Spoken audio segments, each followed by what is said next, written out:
Hi, you are here with Kay and James on the Magnificent Seven on this lovely evening, just coming up for 7 o'clock. I hope you've enjoyed that bit of Pink Floyd there. We had a bit of it, I think. And tonight... How's it going tonight, Kay?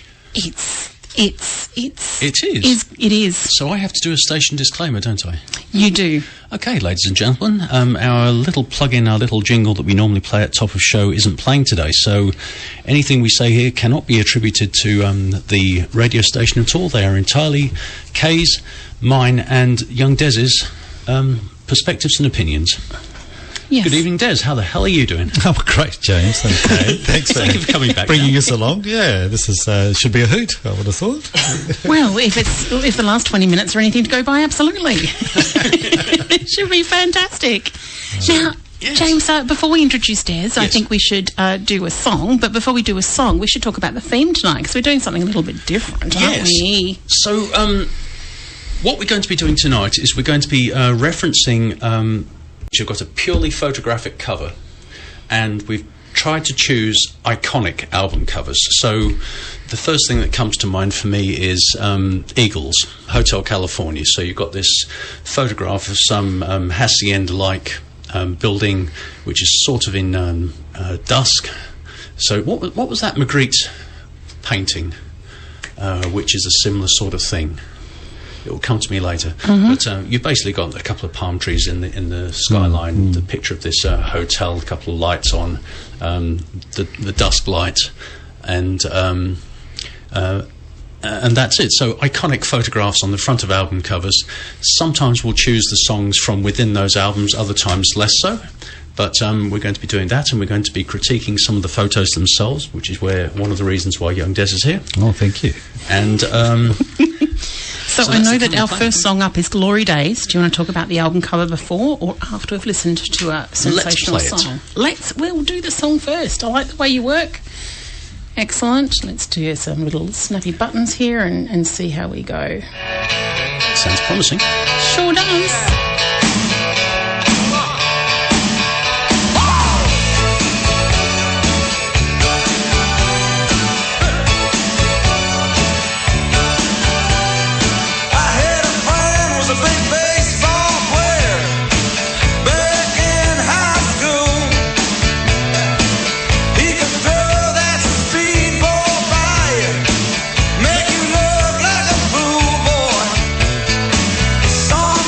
Night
And that was Glory Days by Bruce Springsteen from the Born in the USA album. Now, Des, one of the reasons why we've chosen this is that it is an iconic cover. Absolutely. It's Bruce's backside against the red and white of the US flag, and it was shot by Annie Leibovitz, who incidentally was born, or Bruce and Annie were born a few days of each other in 1949. Do you want to talk to us a little bit, introduce Annie Leibovitz to our listener who doesn't know much about photography? Yeah, of all the photographers that I think the world would know about, it would probably be Annie. She's probably one of the most recognised or renowned and prolific photographers of our time. She's photographed dozens and dozens of movie stars, celebrities, VIPs. Yeah, and like we were just chatting about, including the Queen, and one of her famous images, in my mind, is the one of Whoopi Goldberg sitting in the bathtub of milk. Yes, and it was just a brilliant, strong black and white image, gorgeous image, beautifully designed. It strikes me that Annie Leibovitz is basically the next step along from Youssef Karsh, who you mentioned, yes, and we're going to discuss a little bit later on in the show. Yes.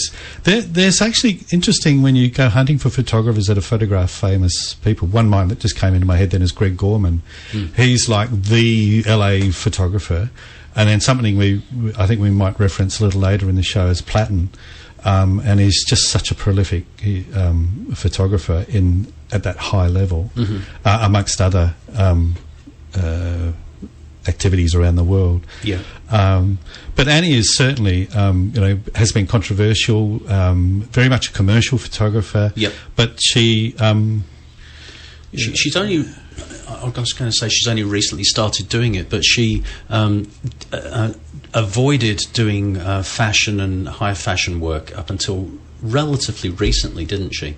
And recently she's had the book out, whose name I've forgotten. I've got a copy on my bookcase, of course, but it's records of and photographs of these amazing celebrities wearing these fantastic frocks. And if you look at your dictionary and look up what's fantastic actually means, there's your definition. Yeah. And things like these frocks which are brought in packing cases, which hold the frock on a mannequin, so that it's this stamping great big box with a frock in it. Wow. Yeah. And she has a photograph of that in the book. Yeah, she's produced a few good books. There's another one, Portraits, and I think it's 2016. I might have that. Yeah, and a number of celebrities. Beautiful book, beautifully printed, big book. Yeah. But it features, a lot of celebrities and controversial photographs too. And what I mean by that is that there's a Kardashian photograph in there where it involves their daughter or their child. With a mirror and a crib, and they're not really looking at the photographer, they're looking at a phone. And this is with Sean Combs in there as well. It's in this really opulent looking room, isn't Absolutely. it? And it gives you the feeling of non-engagement. They're engaged with themselves, but not. And I think that's what Leibovitz was trying to portray, is that they were almost ignoring her as the photographer. And which must be fantastic for Annie. Because you know what it's like when you're having to engage with a model in the studio. You're supposed to be focusing on pressing the button and getting that bit right, but instead you've got to try and engage the model and make sure that they're motivated and sparkling and doing the thing for whatever the purpose might be. It's she gives her images a lot of thought, and even going back to our cover with Bruce Springsteen, and if people can think of the cover with the red and white stripes behind, and you don't see Springsteen. No, you don't. But it's him. Yeah, it could be. Yeah. But the shirt's a giveaway, the jeans, the cap, the red and white stripes, the stance, everything. So there's, if we go into the symbols of an image, or the semiotics, you can see that there's a lot of elements in there that tell the story of who that is and what it means, the made in USA type visual. That's marvellously thought out without seeing the face of the person. Yeah. It's quite interesting. When I was reading up about this in preparing the show for tonight,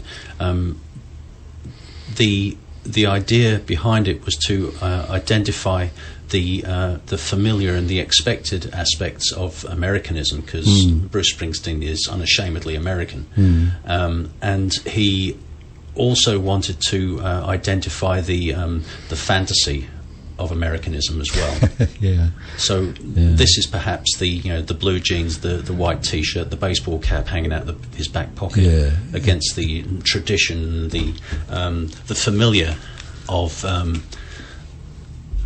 being an American, really, or the American life and experience. Yeah, and expresses lifestyle as well. Yeah, just through that pose and everything. Are you ready to go? Yeah. Yeah. Let's have another tune then. You ready to move on? Yes, we are. I don't know. Are you ready to go with me? It's Come Together. Do you remember that, Des? Oh, I'm not sure when I first heard it, but what a memorable song. And I have to say that when you first suggested think of iconic album covers, this was the first one. Is it? Okay. Yeah, I think for maybe of my generation, but I think for a lot of people that Abbey Road album cover is just iconic. And it's been emulated by everybody, hasn't it? Yeah, I think everybody that goes to is it Liverpool? No, that's London. London. Sorry. London. Is if ever they go there, everybody gets a photograph of walking across the crosswalk at Abbey Road. It's interesting at the moment. Abbey Road is home to a firm called Audio Network. If you look in the credits of a lot of TV and a lot of news reportage and even films, a lot of the music for them is produced by Audio Network, and it's all done in Abbey Road. In their studio? Yeah, I was actually part of Apple, the Apple film. Studios? Well, it wasn't the Apple studio. Who was it? EMI. It was EMI. Oh, right.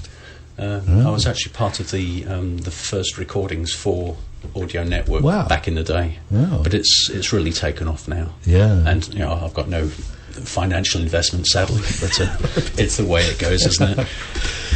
So what were we going to say? We were going to talk about, or what I wanted to talk about with you was it was a spontaneous shoot to do this. Yeah, it only took 10 minutes or something. Yes, and they had 4 photos. There was a bloke on a step ladder in the middle of the road. There was a copper holding the traffic back, and the Beatles walked across the road 4 times, each, a couple of different times, to get the shots. Yeah, and bear in mind, I think you mentioned he's using a Hasselblad, so he's using a 2.25 square camera.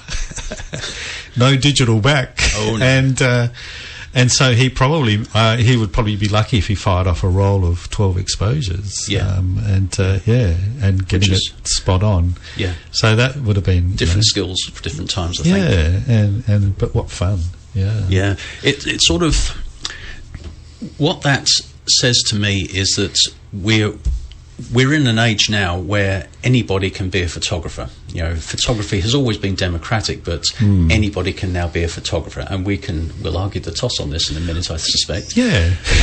But I might jump in there as well. We're sitting here in the studio. We've got mobile phones between us. Even our digital devices. Our laptop here has got a camera in it. Yeah. Anybody can go around, hold the thing up, press the button. They've got an acceptable photo.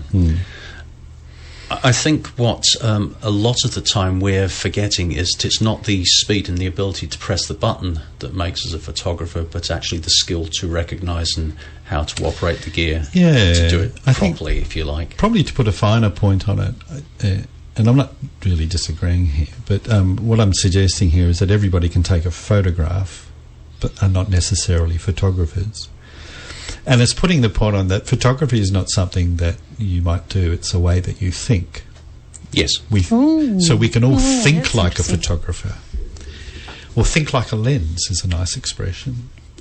And so, who was it, Macmillan, that took this image here? When you see, when you view the album... Ian Macmillan, yes. Yeah, the composition here, the balance of the whole image, where their strides are matching. Bearing in mind, he didn't have 36 goes at this. No, it was done in 10 minutes. Yeah, and so to get that happen and to compose and time it and everything like that is a real skill and thought.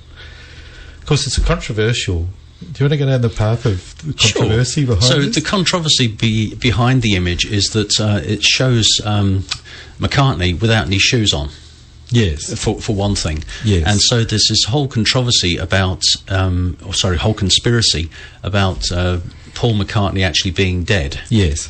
And not true, of course. It's not true. I mean, Paul's doing quite nicely, thank you, if slightly more aged now, more matured. Yeah. But he's alive and kicking, and absolutely, his normal chirpy, also cuddly himself. He's in the opposite stride to the others. Yeah. And then there was the number plate on the VW 28F, because he was 27, and the inference there is if he reaches 28. Apparently there's a cop car in the back scene there. That, they only attend car accidents. There was something like that. And also I think he's got a cigarette in his hand as well. So has he? Yeah, so there's all these little controversy theories. Don't say things like that, you'll have it cancelled before you know it. Oh, yeah, that's right. Should we talk about cancel culture later? Oh, there was one more thing though. Yes. I think I'm really tracking the brain here. I might be totally off target, but one of the tracks is if you played it backwards, it said Paul is dead, Paul is dead, Paul is dead, Paul is dead. Yes, I think I heard something about that. So there you go. If anybody's got the time to go out there and investigate that, go for it. Are we able to go to a sponsor's ad? No. Okay, so let's not. Could we perhaps go to our next track, please? We could indeed. Yeah, do you want to? Yes, I will. Well, yes, actually, while you're bringing that up, if our dear listener would like to message us, you can do so via text on 0485 838 436, or you can even call into the studio 9398 3100, and we'll be delighted to chat to you or respond to your text, at least on air. Let's go.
If you need me, call me. No matter where you are, no matter how far, just call my name. I'll be there in a hurry. On that you can depend and never worry. You see, my love is alive. It's like a seed that only needs the thought of you to grow. So if you feel the need for company, please, my darling, let it be me.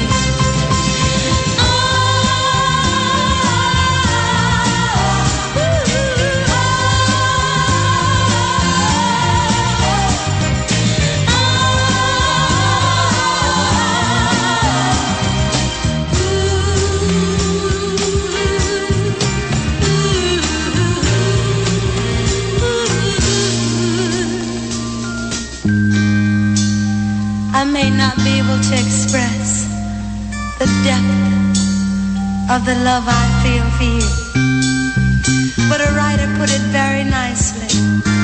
When he was away from the one he loved, he sat down and wrote these words. No wind, no wind, no rain, no rain. Oh, winter's cold.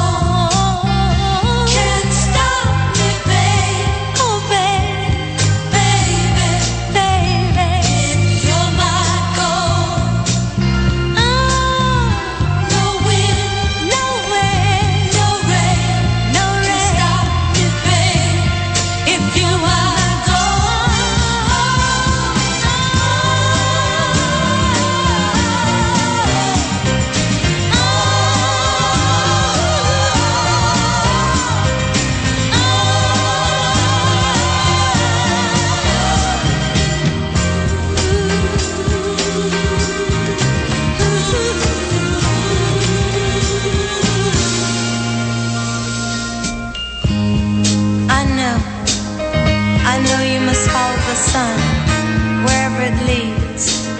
But remember, if you should fall short of your desires, remember life holds for you one guarantee: you'll always have me. And if you should miss my lover one of these old days, if you should ever miss the arms that used to hold you so close, or the lips that used to touch yours so tenderly, just remember what I told you the day I set you free. No mountain high enough, no valley low enough, no river wide enough to keep me from you. No mountain high enough, no valley low enough, no river wide enough to keep me from you. Ain't no mountain high enough, nothing can keep me from you. Ain't no mountain high enough, nothing can keep me from you. Ain't no mountain high enough,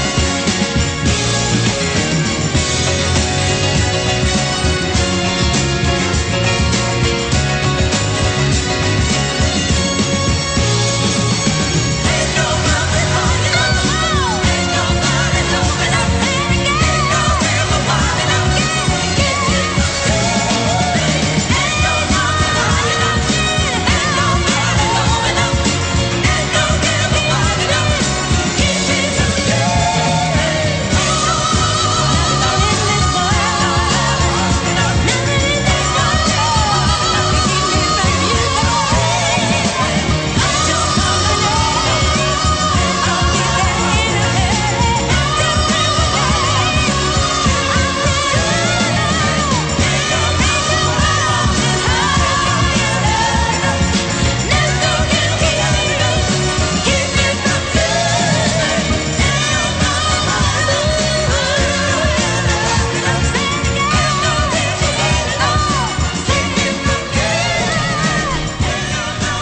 And welcome back. Because we weren't able to go to our pre-programmed community service announcements, I'm going to go ahead with a red one now. And the first We get to listen to your dulcet tones a little bit longer. If I stand a little bit close to the microphone, does it sound a bit more sexy and intimate, boys and girls? So, Western Australians are being urged to be bushfire ready in this season, with an above-normal fire potential predicted for parts of the state. Southwestern parts of Western Australia experience their driest start to the year and a dry autumn. Despite rain being broadcast in the near future, the outlook in the lead-up to the bushfire season is for drier than average conditions. What you can do. Talk with your family and housemates about what you will do if a bushfire threatens your property. Decide if you will leave earlier for a safer place or actively defend your property. If you decide to actively defend your property, preparation and planning are the key to surviving a major bushfire. Take the time now to reduce fuel loads and potential fire dangers around your home. For more information about how to prepare for bushfires, visit dfes.wa.gov.au/firechat. I'll repeat that again, dfes.wa.gov.au/firechat. Back to Kay. Thanks. That was Ain't No Mountain High Enough by the lovely Diana Ross. This was an album cover that I chose as being one of my favourite photos, and I think it was the story behind it that I liked the most. This is a photographer called Harry Langdon, and I understand that Diana's agent, or whoever he was, manager, had disappeared for the rest of the day, and the photographer had actually got Diana to go through all the different ball gowns and everything that she'd bought with her, and at the end of the day, when everyone was knackered, he was actually trying to get her to sing a song to keep her there, to make sure she didn't just go, okay, I'm done and I'm out of here. She changed into her cut-offs, grabbed an apple, and just as she was leaving, he said, can you just sit down just one more time? And that was the album cover that we ended up with, which I think he referred to her as looking like she was a famine victim rather than an emerging diva. That was his quote. He says, we must have shot 200 or 300 pictures in that shooting, black and white and colour on that particular day. I don't know how many gowns we had to go through. After seeing so much glamour stuff, I had a hunch we should just try and get her into a blue jeans or something. So he said it was serendipitous, like an act of God. And then he goes on to say it was actually funny because after they finished the shoot, just after this, she went and piled herself into she was driving a roller, wasn't she? Rolls Royce. Oh, really? So, yeah. So she was just throwing in these expensive frocks into the back of it. That's it, and hopping in herself. So that was amazing. So I liked the story behind it. You talked about difference of opinion. Apparently there was something suggesting that he used a wide-angle lens, but he was absolutely insistent he didn't. He used just a normal lens, but it's pretty normal. Yeah. The bigger feet at the front because of the distance or whatever it is. You can use some sort of technical language. Lens. Yeah. Controversial in a sense. Like I think that would have issues today if this image was shown today. Mainly because I think the pose. I mean, looking at her, she looks like a child. She's 28 years old in this image, so she's a mature woman. But if you're familiar with the album cover, it looks a little awkward, and there's big whites of her eyes. It's I think it's, and to me when he jokingly said she looks like a famine victim, that could be interpreted that way. So, you could definitely get away with that in the 70s, but certainly not now. Oh, I tell you what, some imagine? of the photography, I don't know if anybody's familiar with David Hamilton and his work. Oh, he would be in jail now. But he was celebrated at the time, photographing very young women in compromising clothing positions. It wasn't nudes, but at the time it was just seen as, sort of angelic and pretty, but now totally unacceptable. Yeah. And it kind of goes towards, we're kind of cancelling, looking to, go through and cancel out what's happened historically. And I know that's probably not, maybe not for this program, I don't know. Oh, no, we can certainly touch on it. It is to a extent. I was flicking through the newspaper the other day. I see it so rarely. I was actually at somewhere where there was one, so I was quickly reading it. And there was an article by a local writer, and he was saying that, first of all, he couldn't get people to talk on his article about it because people were too scared because of the cancel problem, and it was dramatically affecting not only his writing but the writing of those people around them. People are just too scared to put out their true creativity because they're worried about it being cancelled.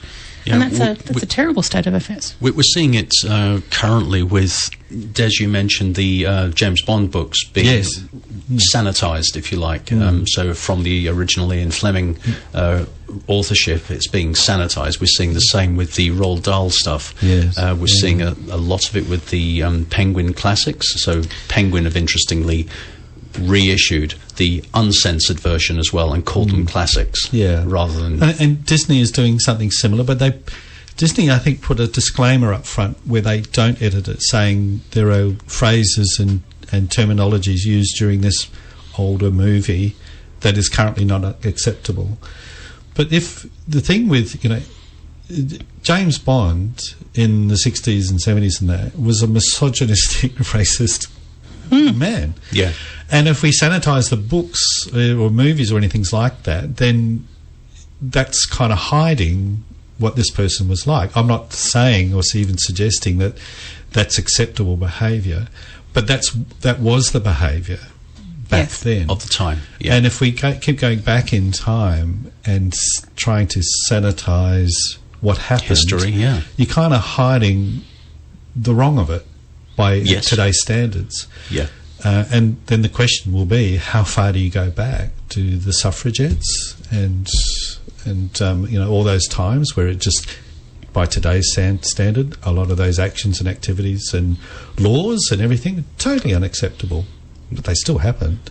Well, we were talking before the show actually started about how far do you go back, and do you then turn up and say, well, the Romans shouldn't have done that for a start. No, let's sue them. Genghis Khan, he's been a bad one. Sue him, etc. I mean, just how far do you go, and how unrealistic is it to continually cancel things, which we find a little bit squeamish now, which we've learnt is inappropriate behaviour, but we still need these examples to remind us that it's inappropriate. Yes, perhaps. They're mistakes, and we need to know the mistakes and learn from them. Yeah, and let's not do what was done then now. Yeah. Okay, any comments? Yeah, but let's move on to another track. I hope we're not upsetting anybody. Oh, that's fine. So let me repeat again. If you'd like to text into the show, that'd be fantastic. The phone number, or the text number again, is 0485 838 436. That's a text-only number. And if you would like to call us, it's 9398 3100.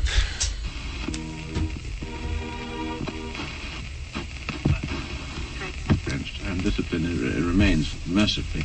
Yes, and neither would you, Derek, this star nonsense. Yeah. No, it isn't.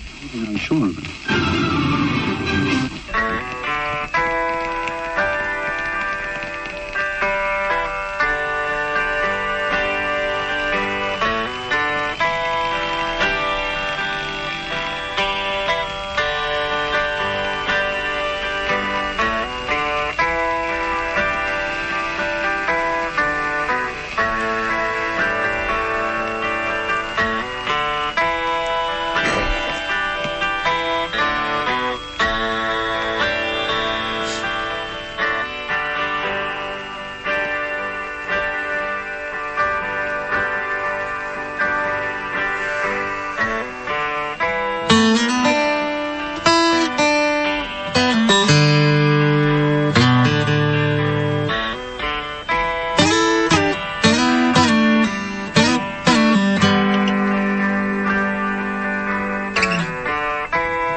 Pink Floyd, Wish You Were Here. This particularly iconic album cover, which we'll discuss in a minute, after Kay tries again to get our little jingly things happening. So how are we doing at the moment, Kay? We're still listening to the end of the last song. Ooh, it's all very exciting. Atmosphere. Yeah, we like the atmosphere. Can you thank Wayne? Yes, Wayne called us in a few minutes ago, and he was identifying one of the iconic albums that he remembers, which was the Arrival album by ABBA, and it was the four of them, if you remember, sitting in the front of this helicopter in this big old glass bubble. So Wayne's in Armadale. Good evening, Wayne. Hope you're having a good time, mate. If anybody else has an iconic album they like to identify, please call us in on 9398 3100 for a voice call, or if you want to text us, it's 0485 838 436, and we can look after you guys as well. Wonderful. Still not happening? Or? No, still not happening. So we're going to keep on doing them by voice. Yep. So that was Pink Floyd and Wish You Were Here. Now, this particular album cover, and I can never remember what it's called, is the one which has got the burning man on the front. And by all accounts, actually shooting this was a bit of a hairy one. Yeah, it was a challenge.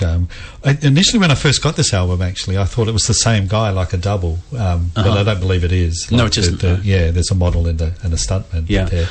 But this is pre-Photoshop. So, absolutely. So this guy was burning. Yeah, nice. It's quite interesting. Kay and I sometimes do what's called fire therapy. So we will we'll use fuel and run it on people's skin, and it's quite safe as long as you're careful with it. Sure, sounds like it. It was a big hit in China back in 2014. That's fine. All right. Yeah, so it makes excellent photography.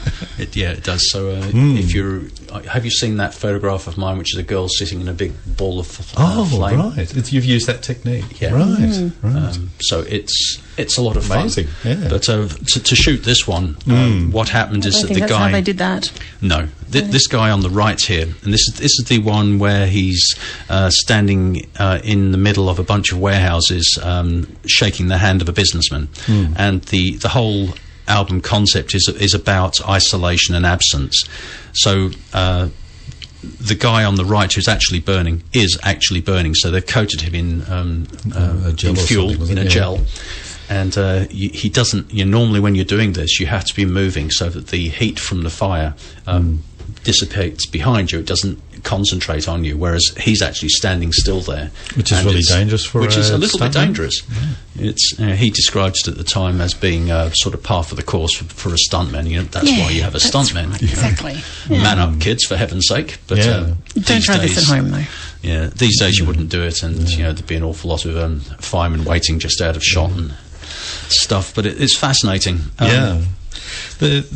It also represents the track on there, Have a Cigar, which it just speaks volumes about the industry, and probably many industries, where people just get burned, which is kind of this was part of it.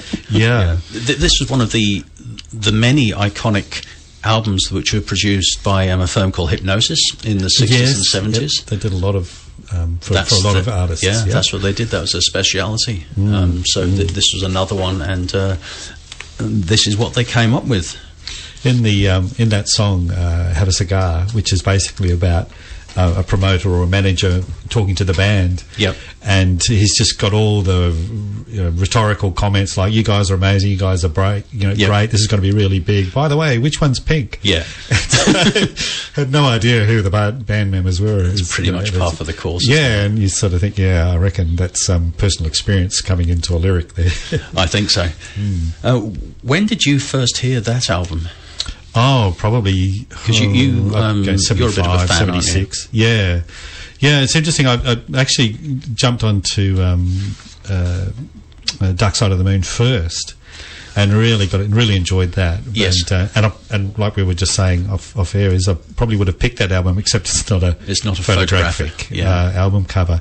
But then this one came straight to mind, and plus it's actually it's very much still on my playlist, and enjoy it. And just the Pink Floyd are really quite a unique band in the sense of their operatic approach to their music and their strong lyrics,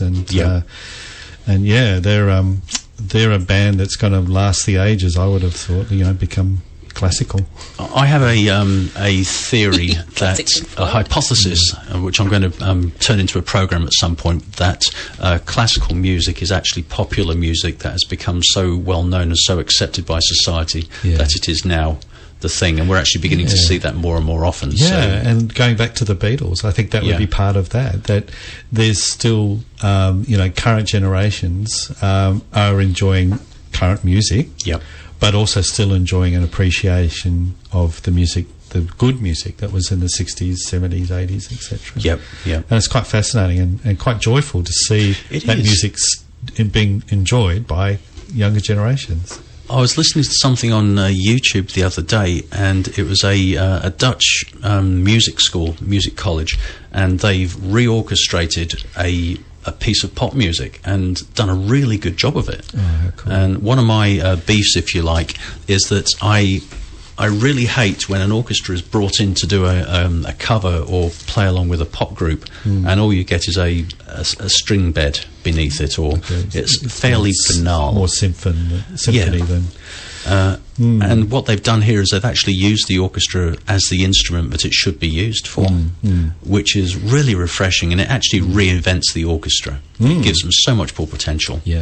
And currency. It's still relevant to use in current music.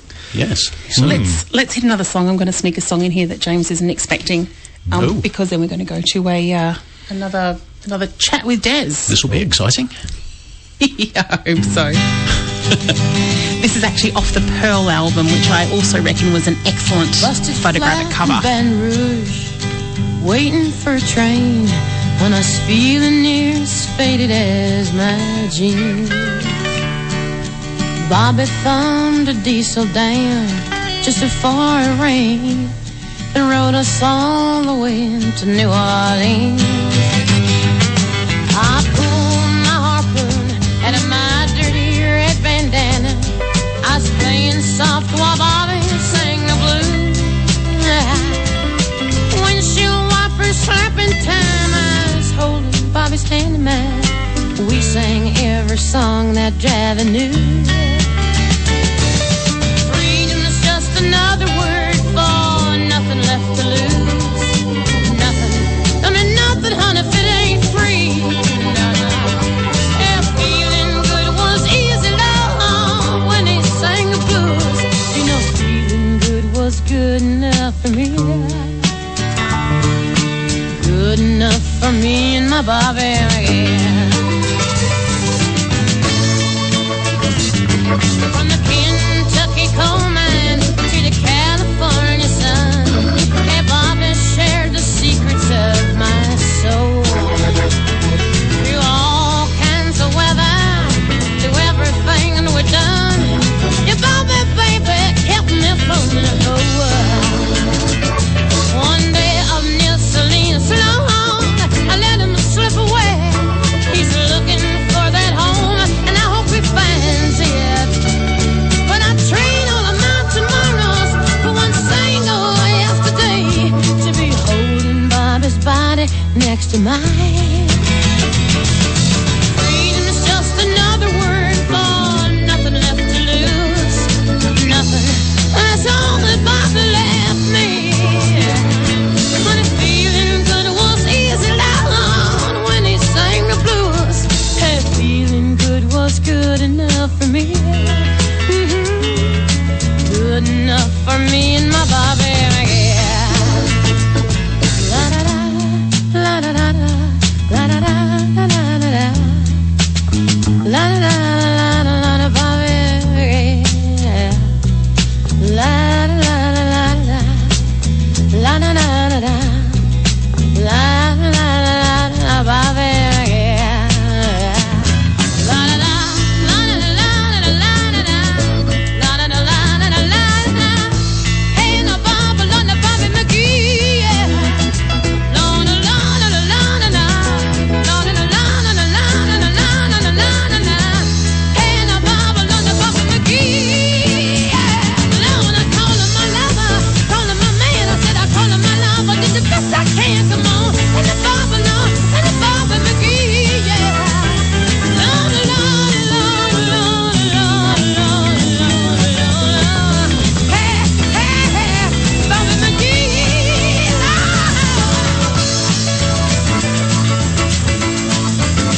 That was, of course, Janis Joplin, Bobby McGee, the album that was released after she passed away, 3 months after she died, one of the few posthumous albums. Older, Wiser, Livelier, the OWL series. James. OWL is a series of free healthy ageing workshops that meets the needs of the older, wiser and livelier members of our community. This series delivers a variety of relevant and engaging information in a welcoming social setting and provides great opportunities to learn something new. Attendees are encouraged to bring their own cup or mug for morning tea. Program days and times are on the 2nd and 4th Friday of the month. Head to the City of Gosnell's website, gosnells.wa.gov.au to find out more. Thank you. Customer service announcement. Yes. Yes. You were suggesting I'm old there. How dare you, madam? I was suggesting you were lively.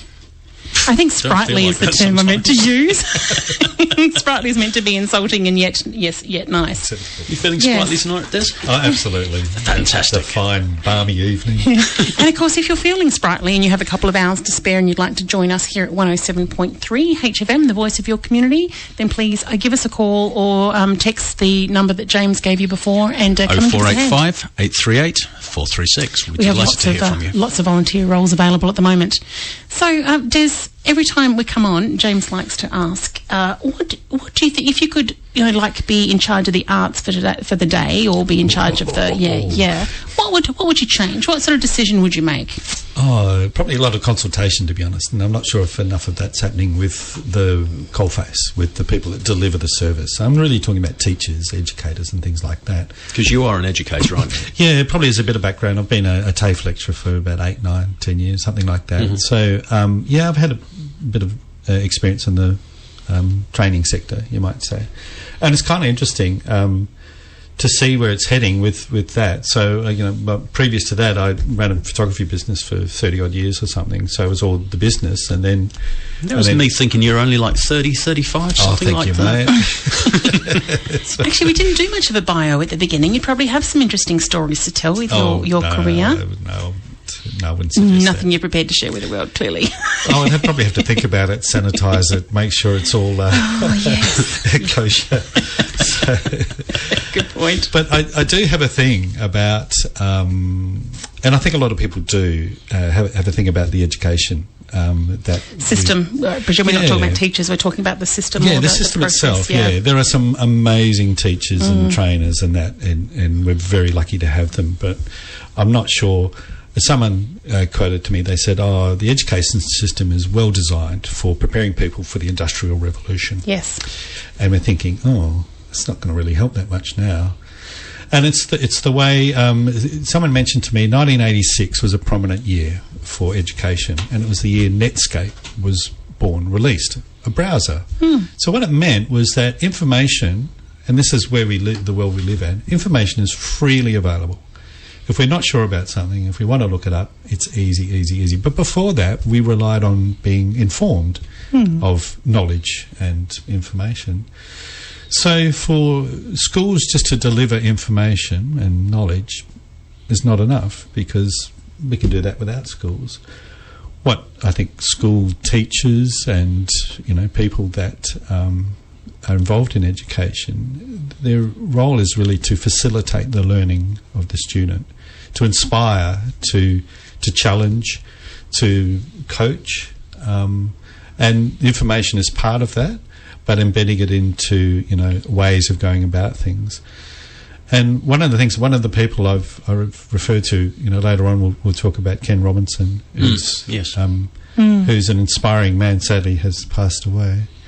And he's written a few books, but one of them is schools killing creativity. Yes, that was in his first TED lecture, wasn't it? Yes, schools killing exactly. Yeah, creativity. And if you haven't, it's one of the most popular TED TEDx lecture. Yeah. So it's worth, if you look up Ken Robinson, it's an entertaining TED talk. He's funny, informative. Yeah, he's a lovely chap, and it's very sad that I've actually just. My wife Robin got me a book for Christmas, and it was his last book, which he never got to finish, so his daughter finished it. Okay. And so he's posthumously published a book about imagination. And that's an interesting small read as well. But going along the lines of, lot of the problems in the world is lack of education, lack of information, and basically that we're being told what to think. Yes. So a lot of institutions, and this is way beyond education, a lot of institutions telling us what to think. Whole governments can tell us what to think, rather than how to think, and to question and to ask why. Well, they certainly don't like it if you question what they're doing. Yeah, and it's just, and it's within our own culture here in Australia. Very much. Yeah. And so education, really, if we're going to progress in the world and to, live a fulfilling, generations in the times ahead, we need a lot of creativity. I think so. Can I go back to a point you made about staff at educational facilities now facilitating learning rather than teaching? Now, you've already mentioned the idea about delivering knowledge, if you like, and essentially saying this is what you need to think. But is facilitating learning the soft option to teaching? It kind of is. You could take... I'll do a little bit of a detour here in the sense that, and I'll relate it back, say, to photography, because that's what we know well. Yep. So a lot of people say, oh, look, I'm self-taught. And I don't want to discredit that. That's a valid way to gain knowledge, skills and experience. The finer point I'd put, though, is to teach means you already have knowledge and skill. So they don't really self-teach, they self-learn. Yes, and what you're actually doing as an educator with that previous knowledge is passing on experience as much as fact. And to facilitate their self-learning. So, and it depends on the individual. Some people are great at self-learning. They're driven, they know where to go, they know what's relevant to their needs at the time. But self-learning usually means you'll only learn what you need to learn at the time. You won't spend time, or in their minds, waste time learning stuff that you're not using right now. Yeah. Whereas if you go to an institution, like a TAFE or a university, then you'll cover a whole raft of subject matter. Some of it will be relevant to your immediate needs, some not. But the thing is that in the future, a lot of what you can learn may become relevant, and then a lot may not. But I tend to liken that going to an institution for many people, not all, but going to a university or a TAFE is really self-learning on steroids. You're still self-learning, but you've got a classroom of people helping you learn, and I think from probably your own experiences, you learn as much from the person sitting next to you in the classroom very much as you do. Yeah. And in the right environment, yes. Yes. And I would suggest that the role of the teacher, the lecturer, is to facilitate that learning, allow it, encourage it, and nurture it. And so, the standing at the front of a lecture theatre or a classroom, yes, you can impart information, but also promote discussion and application of that information. And at the moment... What you're saying does validate the continuing need for educational institutions. Yes. Because, as you said, you can look into your own browser, you can look at your phone, and it will tell you that this is how you make such a thing happen. Yeah. But without the relevance of that particular piece of information being delivered in context, you're sort of lost. Floundering a bit. Yeah, you might need other information to back that up. Absolutely. And so a classroom and an environment like that can give you context, but also delve into concepts and information, their understanding of, models or theories, and how you apply knowledge in those circumstances. And that's where, if you're learning by yourself, that's really difficult. It's basically going back to the Diana Ross conversation we were having earlier, where we look at things in a certain way these days, but in the 70s when that album was shot, that's 50 years ago, Des. Yeah. God damn it. Still current. That's a long time ago. Anywho, the point is that the world view, the world understanding allowed that shot to be both relevant. It was edgy at the time. Yeah. The photographer did recognise it was an edgy image. Yeah. But it was edgy because it wasn't portraying her as a diva. Yes, I take your point. Yeah. I think the other value of teachers and institutions is to allow you to find the correct information. I mean, I'm part of an IT show here between 12 and 2 on Saturdays. And one of the most important things is, with AI, is that they sometimes give incorrect information. You need to learn how to source the correct information, what the websites are that you go to get the right information, and how to critically judge the information. And I think that's where teachers and the teaching process needs to come in for all, young students as well as... Critical decisions, though, are not something that's pushed, really. I mean, we're in this whole Facebook culture where we continually refer to websites and these little anecdotes and references we see on Facebook, and they may have no substance whatsoever. It's a little bit like Wikipedia used to be. And I think that's exactly what Des is saying. We need to have a shift from imparting knowledge to critiquing the information that's available to us. Absolutely. So I'm going to go to another song that's also not on James's playlist. This is... I was sweating late into the night to do this, madam. You were. I'm going to squeeze another couple in. This is School's Out by Alice Cooper. Fantastic. This is also a great photo, and the desk is still available if people want to see it somewhere in Las Vegas. But I remember reading that the writer of this song, whoever it was, it may have been Alice Cooper, said that life comes down to 3 minutes. And 2 minutes of that is the 2 minutes before the school bell rings at the end of the day. Now, that's a horrifying suggestion that is such a significant part of the joy after the dread of the day, that comes down to our 3 minutes. So, School's Out, Alice Cooper. School's Out, Alice Cooper.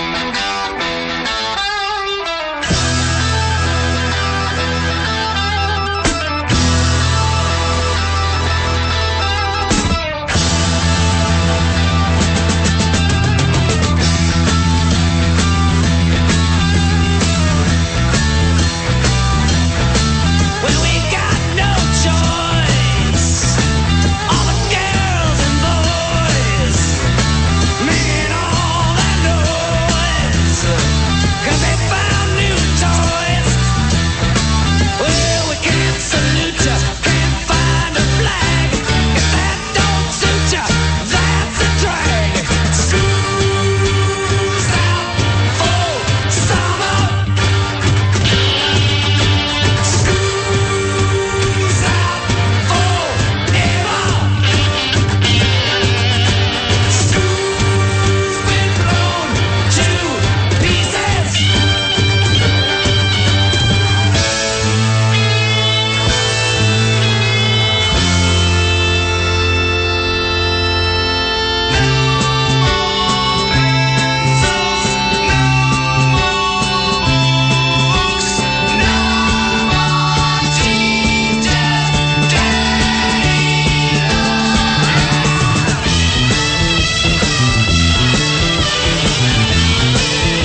back here with Magnificent Seven, Kay and James. Hello. Talking to... Des, yes. I was getting there. So, do you want to take this, or shall I ramble on? You should. I think we're going to be talking about Breakfast in America with Supertramp, are we not? We are. Okay, so this is another iconic cover. It's the chick holding the orange juice up on a tray, looking over Manhattan with the Twin Towers still there. Yeah, it's kind of because looking at the city skyline there, it's egg cartons and coffee cups and all that, except the Twin Towers. Now, this is well before 9/11, of course. There was another conspiracy theory floated for this album cover. Excellent. Yes. Huzzah! Yeah, it's an amazing cover. This girl was actually in Breakfast at Tiffany's. So the actress who's holding up the orange juice there was one of the actresses in Breakfast at Tiffany's. How cool. Yeah, she died quite recently. Oh. Well, recently, 2017. Yeah. Considering we're children of the 70s, that's quite recently. That is recent, yeah. Shut up, the rest of you. What do you like about that album cover, or the album itself? The tracks on there are great, so I really enjoy that. I mean, initially, my introduction to Supertramp was Crime of the Century. Okay. But again, wasn't a photographic cover. Well, sort of. It was a composite thing.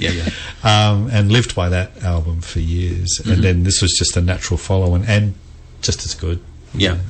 So I really enjoyed that. That era did produce a whole bunch of classic albums. And I don't know if it's me being an old duffer now. Might be. You're not supposed to say that. Get out now. I don't know whether people who have grown up in different eras have the same association with albums, or whether it's something that's whether these classic albums endure. I'm actually finding now that even younger people than I and possibly you are delving into the archives and are as familiar with a lot of these albums as possibly you and I, whereas when we were younger, we would not. You know, we don't listen to Elvis Presley. That bloke's old and he's dead now. And that's unfashionable, and we just moved along. I don't think that's the case anymore, which is fascinating. It's kind of every generation wants to place its stamp, with fashion and terminology, like vocabulary is individual, and attitude. I think I asked my daughter, so what's the tea? And she said, Dad, you cannot say that.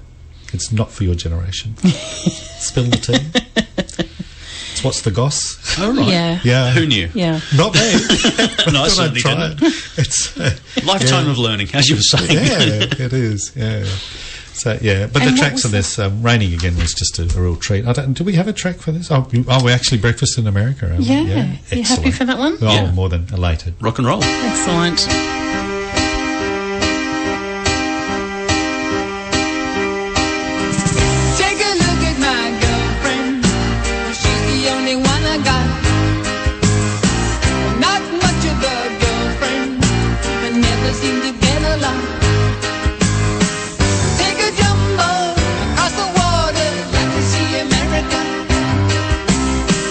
See the girls in California, I'm hoping it's going to come true.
Breakfast in America by Supertramp.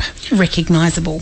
Okay, so we're going to talk about an album now, and I'm not going to mention the name of the album, but I am going to describe it to you, and there'll be complimentary points awarded to the listener who writes in or calls on the studio phone. And I can't remember the number. Oh, yes, here we go. 0485 838 436 for text and 9398 3100. And you're listening to The Magnificent Seven, and we did a disclaimer up front and again that our opinions are our own and reflect not at all on anybody else as part of the radio station. Huzzah! So we're in the clear now. Okay. Fantastic. So we're going to talk about an album now from the 70s, or yes, it was the 70s, by a really well-known band. It was two couples who were members of the band, and at the time this album was... Two couples or a couple? Two couples. Okay. And at the time this album was being recorded, which was supposed to have taken 6 weeks and actually span out to 6 months, they were both, as couples, going through breakups, and they were... let me see if I can pull up something more coherent from my notes here. But probably you could say, James, is that their entire album was really about their personal lives. Would that be fair to say? Yeah, absolutely. That might trigger the thought as to who we're talking about. So to describe the album cover in a bit more detail, there is a gentleman on there wearing a pigtail in a waistcoat, or a vest as I think they're called in Australia. Is that correct? Yes, a vest. Good gracious. And the female protagonist on the cover is wearing a cape of sorts and a dark sort of gothic dress. Very wispy. And you can answer the phone, James. Yeah, so Fleetwood Mac Rumours, gone to the gentleman on the telephone. Who am I talking to, please? Wayne Armadale again. Wayne, hello, mate. You're paying attention tonight, aren't you? Yeah, well, it's a balmy night. It is, isn't it? We've got the aircon going full blast in here, so it's very pleasant indeed in at the moment. I'm going to hand you back to Kay while I continue chatting to Des. Congratulations on picking up. Thank you. Here's an imaginary prize for you anyway. Thanks a lot. So, Des, do you want to talk about it any more? This is Fleetwood Mac Rumours, obviously. Yeah. I mean, again, if in the current political climate, how would that be taken today? This album, you know, and I have a problem with it in a sense that it's a dominant white male, and you know, and a subservient, beautiful woman in soft clothing. The stances are in contrast, like the poses are in contrast, as well as, you know, the height factor. Yep. And then what I can't get over, I mean, he's holding a crystal ball, which I believe there's a story with the crystal ball. There is. Took it wherever they went or something. Something like that. I'm just plugging in our technology here because Kay's phone's about to die. What is it that's dangling from his belt? The notes. The notes say it's 2 wooden balls on a piece of string, and I thought they were bolas at first. You know, the bolas is it's actually 3 weighted balls on pieces of hide, and you throw them, and they spin and they wrap around the legs of prey that you're hunting. So the South Americans use them, various indigenous cultures use them, but no. And why he would have bolas around his waist, I have no idea. Well, and where they're positioned, really, basically between his legs. Like it just looks staged. Yes. Yeah. Okay, we kind of need a woman's perspective here on this. Yes. Where do you stand on this, young Kay? Yeah. I was going to say I think the size is all wrong. I'm not sure it's an appropriate thing to say. Did we have a song? We were going to go to Rumours, I think, from that. So actually the title track. So one of the other interesting things about this album is that the photographer was a guy called Herbert Worthington, and he brought the stool in which Mick Fleetwood's got his foot up on while he's dominating the scene with Lindsey Buckingham. Right, and let's just do another congratulations. Yes, congratulations to Wayne again from Armadale.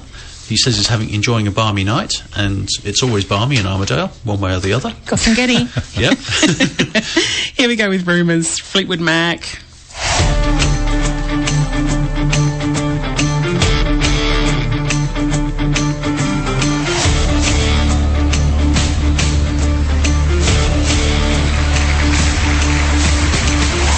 Scandal, breakup, Heartache.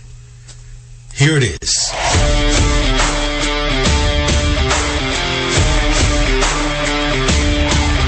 On February 4th, 1977, would you believe Fleetwood Mac released their 11th album? 11th album. Not their first. Everyone thinks Rumours was their very first release, but it wasn't. Well, this was unexpected. I don't think this is the track we were actually expecting to play. So this is one of the radio presenters or another interviewer talking about the Fleetwood Mac Rumours album. So while Kay fumbles furiously in the background to try and find us something better to play, we're going to talk about David Bowie, which might be the next one, which is Heroes. We're going to talk about the album Heroes, and this is the one on which David is standing there with his one arm upright, and he's got a hand on his chest, and he's looking meaningfully off to the right of the viewer on his album cover. Do you know anything about the photographer here, a Japanese guy? Not really at all, except he... Masayoshi Sukita. I'm just going to play this underneath you for a little while. Sure. He was very good friends with Bowie. Like, I think he met him and did a shoot initially. Oh, and I really haven't done the research, but they were very good friends. I can tell you more about this. He was working with Iggy Pop at the time, so Bowie was working with Iggy Pop, and this particular album was one of three and this was actually recorded in Berlin, and Sukita did the photography for Iggy Pop and for this, and drew references from the Eric Heckel painting, which I've got on my notes here, which you can see, as to how to pose Bowie. Right. And he did something similar with Iggy Pop as well. Bowie at the time was thinking that he didn't think it was a particularly commercial album, and so he then went on to play keyboards for Iggy Pop as he did his tour. Right. Do you want to talk about anything about iconography or anything of this? Yeah, well, the appeal of it was, and it's purely photographic. Yes. Yeah, and black and white. It's a plain photo. It is. There's no trickery here. The strength is the pose, the dominant eye, so the composition. So it's a real, like, just enjoying this as a photograph. Of a well-known, of a celebrity. I mean, Bowie himself was so prolific. But the photograph itself, it's strong. It's well framed, well posed. It actually reminds me of a Mapplethorpe photo. Yeah, and it does, because Mapplethorpe was very much into his black and whites. Yep. And portraiture, usually black men, because he loved the physique. Yes. And he's one of the iconic photographers of our time. Died way too young, of course. There was probably about 30 years ago. There was an exhibition at the Art Gallery of Western Australia of Mapplethorpe's work. There was one more recently as well, wasn't there? Was there? I don't know about that. I've seen one. I think Kay and I went to an exhibition of Mapplethorpe stuff. Do you remember where that was? No. This one included flowers. He does beautiful flowers. It does, amazing. But what was on exhibition was 16-inch by 20-inch Polaroids. So he photographed these Polaroids using this huge plate camera. You can still do that. That camera is still available in New York. Obviously, media for it is as rare as hen's teeth. Yes. But you can still do it. Yeah. And it was phenomenal. Yeah. It was just... and the quality of his images. And you're right, this image does remind me of Mapplethorpe's work. Yeah, the depth of the tones within the image is, it's, of similar... Can you track that back to Edward Weston, do you think? Probably a few around that era, and certainly the landscape photographer Ansel Adams, and his tonal control of his black and whites was just That's the whole F64 group, wasn't it? That's right. Yeah. And photographers that era, there was also, going back earlier than that, there was like the surrealist checkerboard. So there was Man Ray and those. Ouija was a reportage guy, wasn't he? Yeah. So not so much that.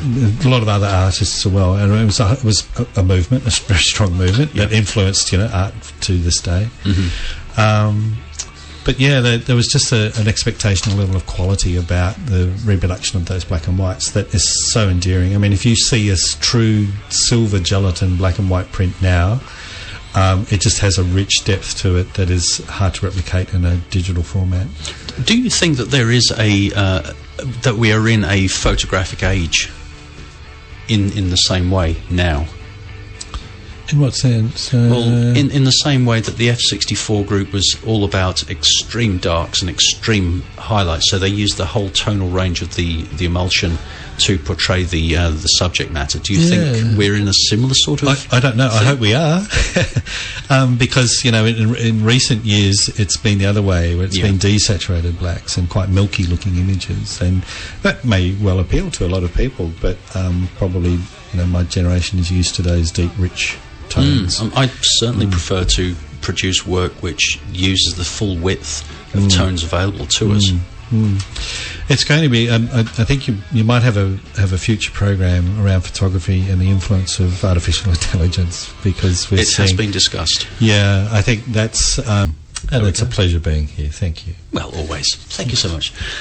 So what we're going to do is a community service announcement at this point, which is the 7th annual ride for multiple myeloma, which is coming up on Sunday, the 2nd of April. It's a family-friendly event suitable for cars and motorcycles with raffle prizes and a prize for the best motorbike. There is a $20 entry fee, which goes to the Leukemia Foundation. Meet up at West Coast V-Twin Unit 4, 1733 Albany Highway, Kenneck, at 9:30 a.m, stands up at 10, and ride in convoy to King Road Brewery in Albury. Join your local community in support of the Leukemia Foundation. Meet at 09:30 a.m. at Unit 4, 1733 Albany Highway, Kenwick, on Sunday, April the 2nd. Find the event details on Facebook by searching 7th Annual Ride for Multiple Myeloma. And I'm sure the guys will look forward to seeing you. Fabulous. Excellent. So we're going to chat very briefly about this song whilst you play it, are we? We are indeed. Oh, yes. Yes, we are. This is or about the album, at least. Yeah, the album cover. So the album cover we're talking about at the moment is the album Horses by Patti Smith. And on it we've got I think it's a fairly iconic photograph of Patti Smith, taken by Robert Mapplethorpe, or Mapplethorpe, sure, depending on your inclination. And it's, again, a black and white photograph, and we have this woman standing there in a white shirt, jacket over her shoulder. She's wearing braces or suspenders, as I believe they call it. From the thrift shop, actually. She ducked out to the thrift shop to get this outfit. She was only told to make sure that her top was clean and didn't have any stains on it. Fabulous. So I particularly like Patti Smith, and one of the interesting things I've found about her is that she would do an awful lot of spoken word stuff. So what we're listening to underneath us at the moment is not from this album, and the Horses track itself is mostly spoken word, and it surprised me because I only learned this quite recently, that RAP is an acronym which means for rhythm and poetry. Right. So when we hear all these gentlemen from the States talking about their lady friends and their Benzes and their expensive brandies, I would question whether that's actually poetry or indeed rhythmic, but that's just a personal opinion. Sure. This was another very quick photo, wasn't it? He only took 8 or so, if I remember correctly, and as soon as he took it, she said... He knew that was the one. Yeah, he said, no, this is it. She goes, how do you know? And he said, I just know. Yeah. We can only aspire to be that good. Yeah. Well, it kind of has the view of it's a shot done in the can. Let's not get too creative beyond this. We've got it. Let's move on. Yeah. So, should we listen to Patti?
Magnificent Seven with James and Kay, and Des Birt, who is with us from TAFE and photography background and current photographer.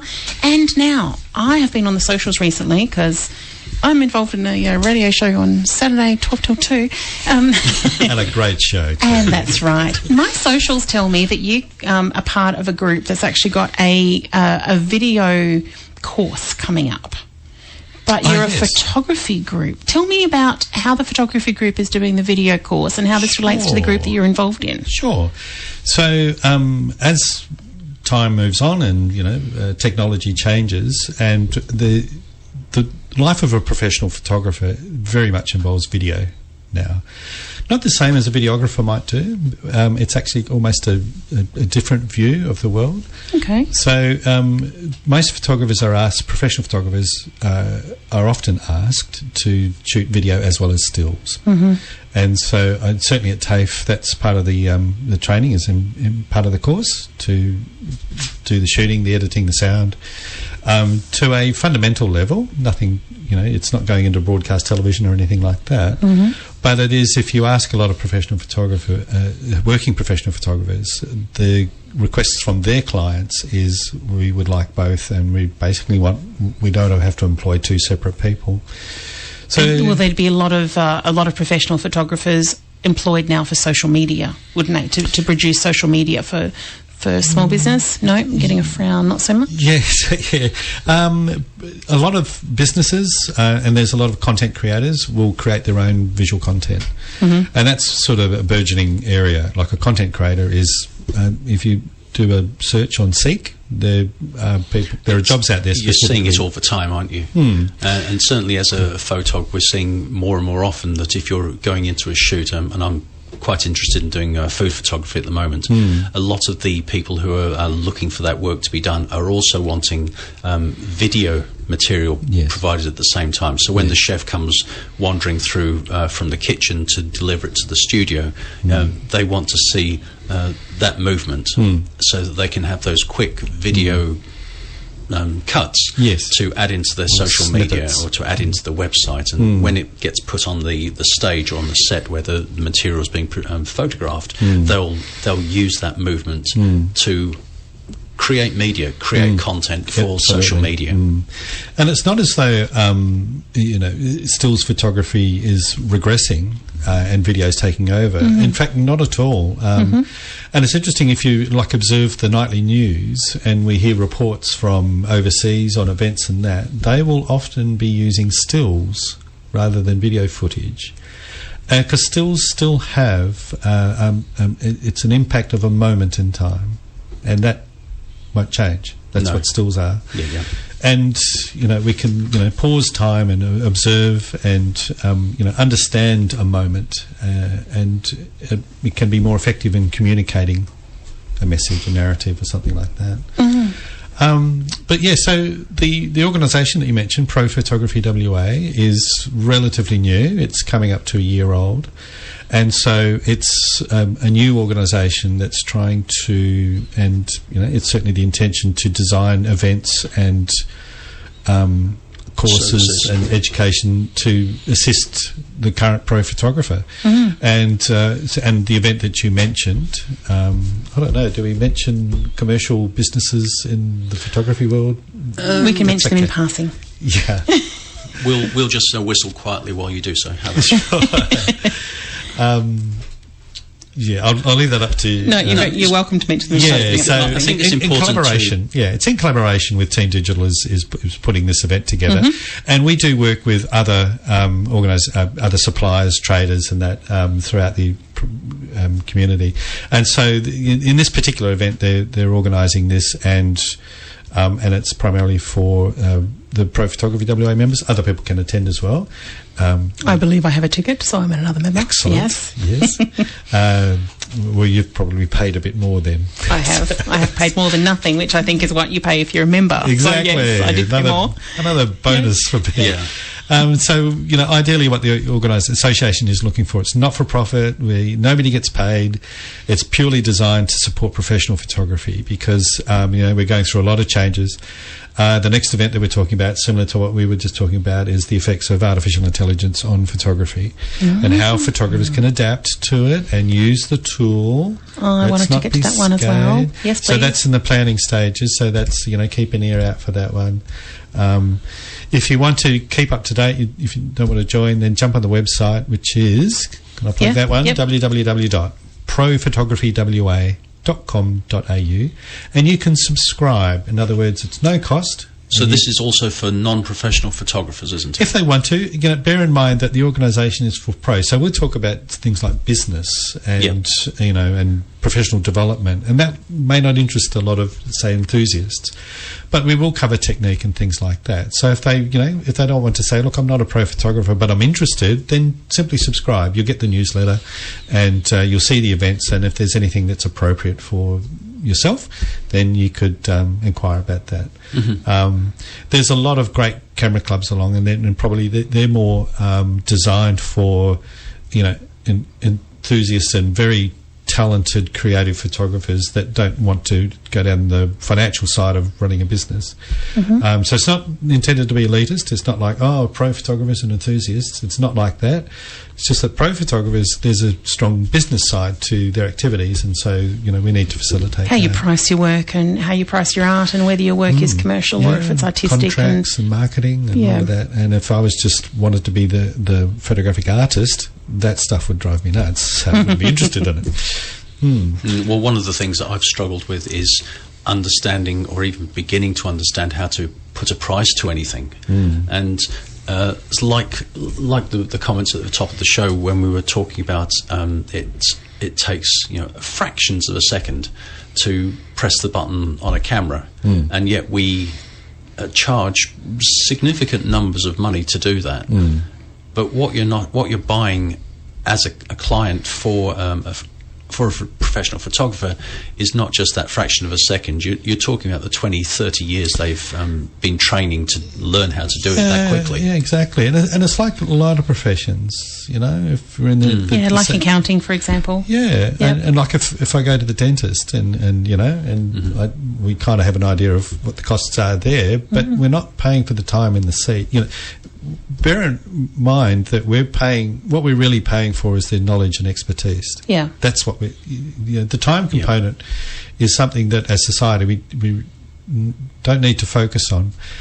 Years and years ago, I'll share something personal. I went and saw an orthopaedic surgeon and to get some advice, and I think I was there for 10 minutes and it was $800. Mm-hmm. And you think, holy moly! But then your wooden legs looking particularly resplendent. I recovered pretty quick. I don't want to do that again. But in my mind, I said that was worth every penny because he gave me such great advice based on his knowledge, expertise, training, studies, all that background, years and years of university studies, plus his own personal experience. And that's what we need to realise. What we're selling. Photographers are not selling the digital file.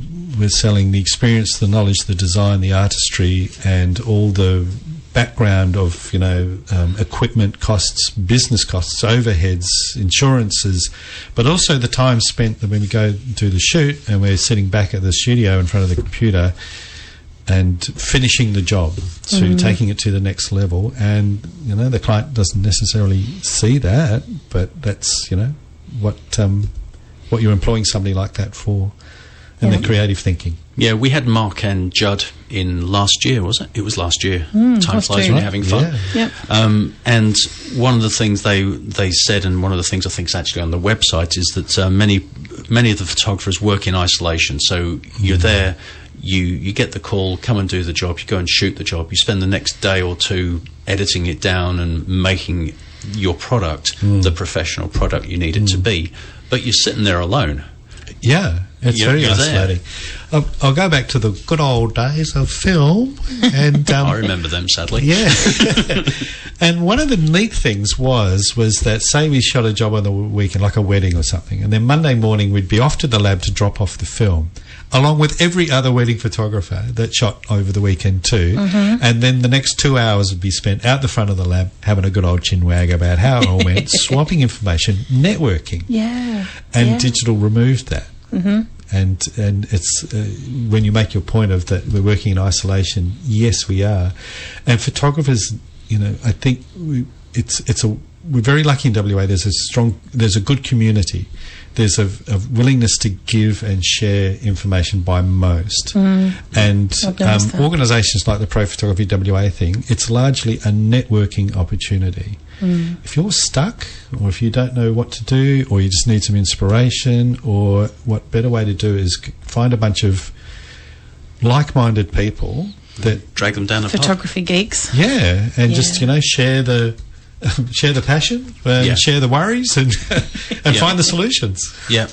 All right, I'm going to go to a quick song. I'm going to do Dust the Broom. If you know your album covers, Ike and Tina Turner's cover where they had the white faces, and it was a bit of a... contentious at the time? Yes, very contentious. And very much contentious now. In fact, they actually referenced Amos and Andy as being the photographer, when it wasn't, of course, but they were referencing the old minstrels where they would have white actors that were playing black actors by painting their face black. So that's just not done. Quick little song.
You're with the Magnificent Seven with James and Kay. Chatting to the lovely Des about things and stuff and album covers, but we're coming up on about 16 minutes to 9, yes. And we need to talk about your dinner guests. Each time we ask if you can invite a few people to dinner. Now, don't include your family. We're going to assume that you're going to drag them along anyway. So outside of that, who would you invite to dinner, alive or dead? No, I mean, you know what I mean. And why? Yeah, it's a fun question, and it's this kind of like the list that I've invited was an immediate reaction. So not a lot of thought has gone into it. It's just who are the people that popped into my mind at the moment they asked the question. So the first one I've gone with Wes Anderson. You've come up with? The reason for that is because of the photographic background. Is just that his movies, not his animated, because I think he did the Fox.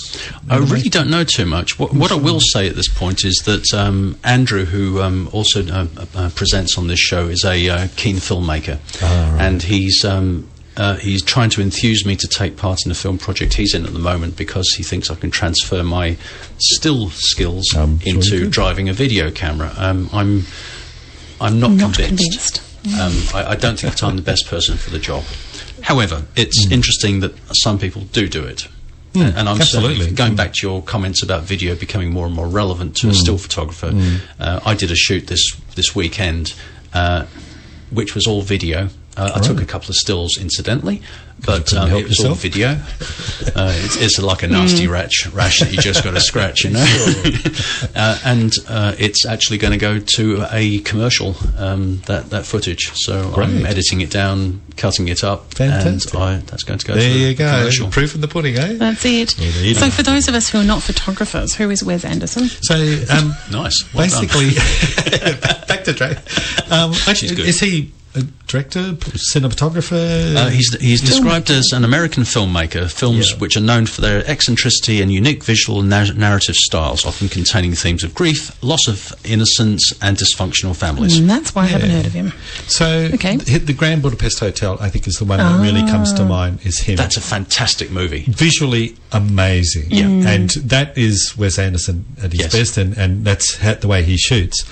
And it's the sort of movie you could watch a few times in a sense that it's got, a grand storyline, it's quirky, it's got great actors, interesting characters as well as great actors. But then watch it again for composition. So it's so powerful that it is just, it's square within square within square. And then if a scene doesn't show that, within a few seconds it then pans across to being a square within a square within a square. And the colour and the lighting is just outstanding. Highly stylised, a little bit like David Lynch. Right, I don't know. Thinking about you, Andrew. Andrew, our co-presenter, is a bit of a David Lynch fanboy. Right, you'd be very happy. So it's interesting to watch movies a few different times with different emphasis or different observations, and that's what I would recommend with Wes is to check out a few of his movies. I'm just trying to think of others. So we've got Bottle Rocket, Rushmore, which were 96 and 98 respectively, The Royal Tenenbaums 2001, Life Aquatic with Steve Zissou 2004, Darjeeling Limited 2017, and The Fantastic Mr. Fox 2009, etc. Just as examples. So basically every 2 or 3 years he trots something out. And it's just it has a distinctive style about it. So I just enjoy that visually. And what would you ask him at dinner? How do you do it? That's a good question. Just how his thought processes on constructing, because it's clear that the set design and the camera position is far from accidental. So, it'd be fascinating. Sounds like he's a little like a chess player, isn't he? Having all the moves kind of lined up, ready to go. And it's just every scene. And it just is to transition smoothly from one scene to the other. So, So just from a photography point of view, it's just a beautifully constructed visual entertainment factor to it, in addition to all the other parts of the movie. And who are you going to seat him next to? We have a couple of guests, so we can use this one. Thank you.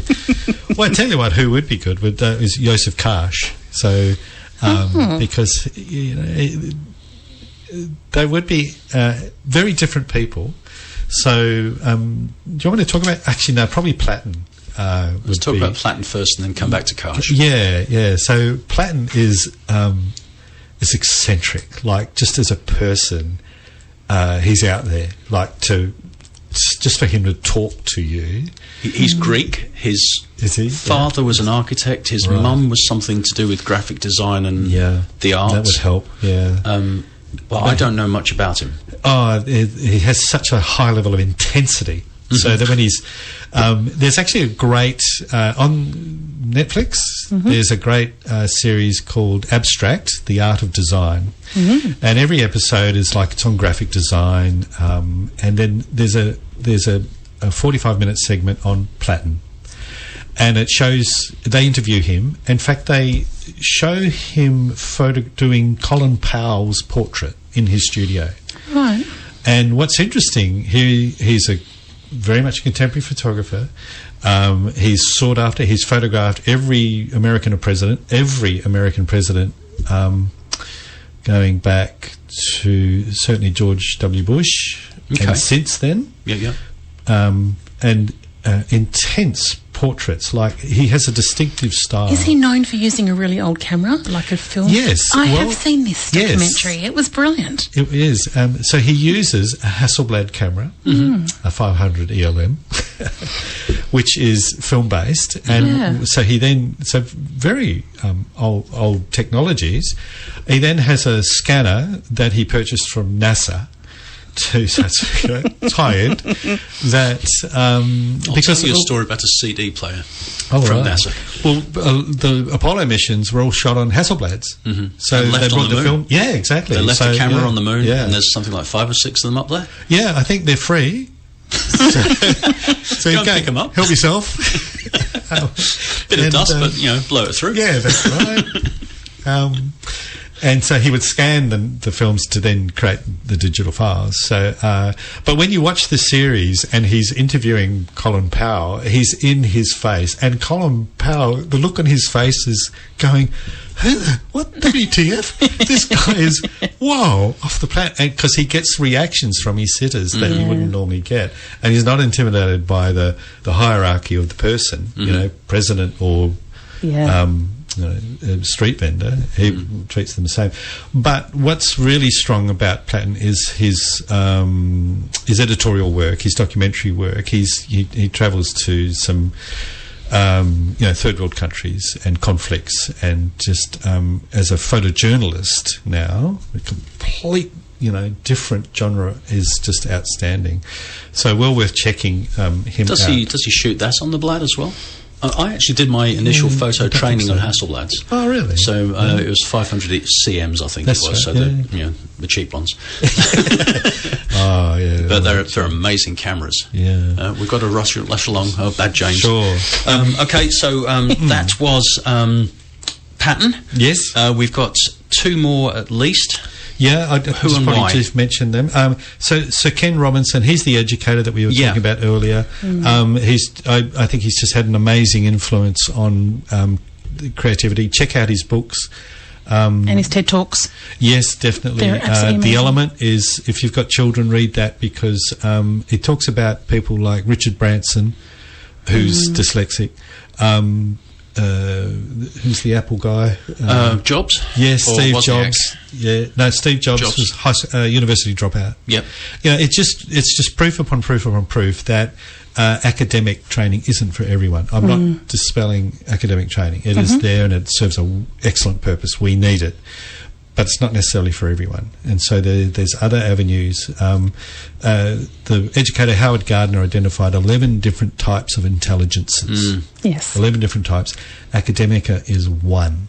Yep. So there's so many more, depending where people's strengths are. So I really admire Ken Robinson for pushing that, for us to go down to be more creative educators.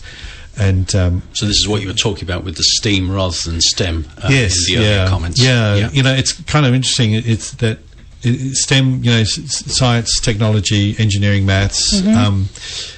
If I was to ask you, what do you enjoy in life? What things do you do? I enjoy being on a radio station and playing around with music. Yeah, music. It doesn't fit. Well, probably does fit science. When you get time off. I organise a radio station so I can do it. Life outside a radio station?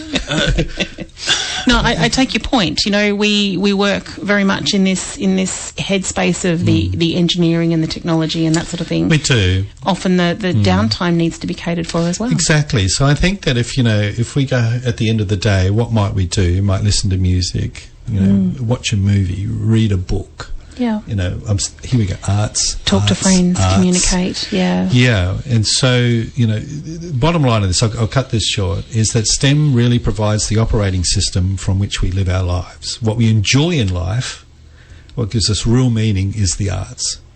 I'd probably throw sports in. I don't know if we call sports the arts, but that's a high level enjoyment, but it's not a STEM subject. Even though STEM is involved in all of these things that we're talking about. It's another intelligence, isn't it? It is, but provides us the basic operating system on which we enjoy our lives. So the arts are really important for what we enjoy. What we live by. Yeah. Yeah. And then the last person that we briefly mentioned was Joseph Karsh. If you have a chance, check out who he's photographed. So he's Albert Einstein, the Sister Maria, all the queens, all the kings. It's just from and he's early 1930s. not all no, and shot a lot of this on a 10-inch by 8-inch camera. So in other words, the size of the negative was 10 inches by 8 inches. Yeah, 20 by 25 centimeters. That's American letter size, isn't it? No, not quite. I don't think. I think American is 11.5. It's about that size. Yeah. So and roughly speaking, about A4. So that's the size of the neg camera that he's using. So he might only take 12 shots to photograph one in one sitting. Outstanding quality, and very good with posing with hands and lighting. Yeah, Joseph Karsh was also the guy who took the Churchill photo, which was that one. And you were talking about Plantin there being quite in your face to American chap, Colin Powell. Colin Powell. Yeah. And Karsh did the same thing to Churchill. So to get that scowl, he actually took away his cigar. He did. And Churchill was not. He was not amused. That's right. Yeah, he had nothing to puff on. Fabulous. We are going to have to wrap this up. I'm so sorry, people. Yes. Okay.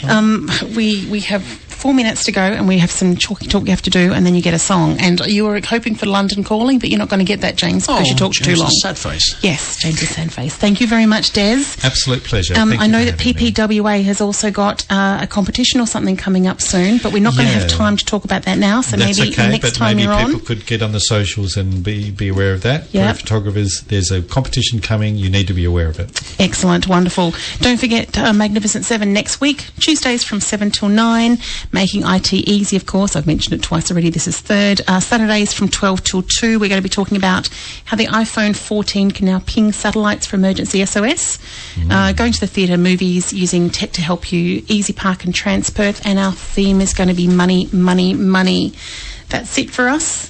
Unfortunately, this has been the Magnificent 7 with James and Kay on 107.3. It's the voice of your community, and thank you very much, Kay. Thank you very much, and thank you to those everyone out there who's been listening to us, and especially Wayne. Especially Wayne, yes. He gets a special prize because he's been contacting us. The rest of you are in our bad books at the moment. James didn't get London Calling by The Clash, but of course that referenced Elvis Presley, so he has to have an Elvis Presley number for the end. 1 minute and 59 seconds. Well, it's one for the money. Good night, everyone. Three to get ready now. Go, cat, go, but don't you step on my blue suede shoe. Well, you can do anything but stay over my blue suede shoe. Well, you can knock me down, step in my face, slander my name all over the place. Well, do anything that you wanna do, but honey, lay off them shoes and don't you step on my blue suede shoe. Well, you can do anything but stay over my blue suede shoes. Let's go, cat.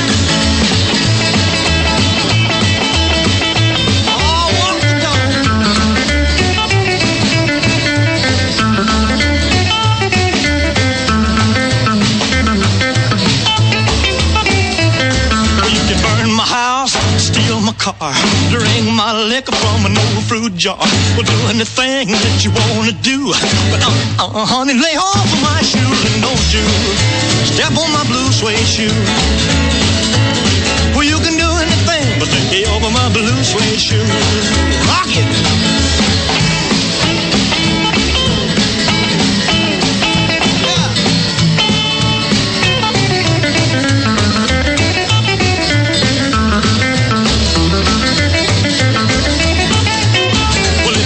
For the money, two for the show, three to get ready. Now go, go, go, but don't you step on my blue suede shoe.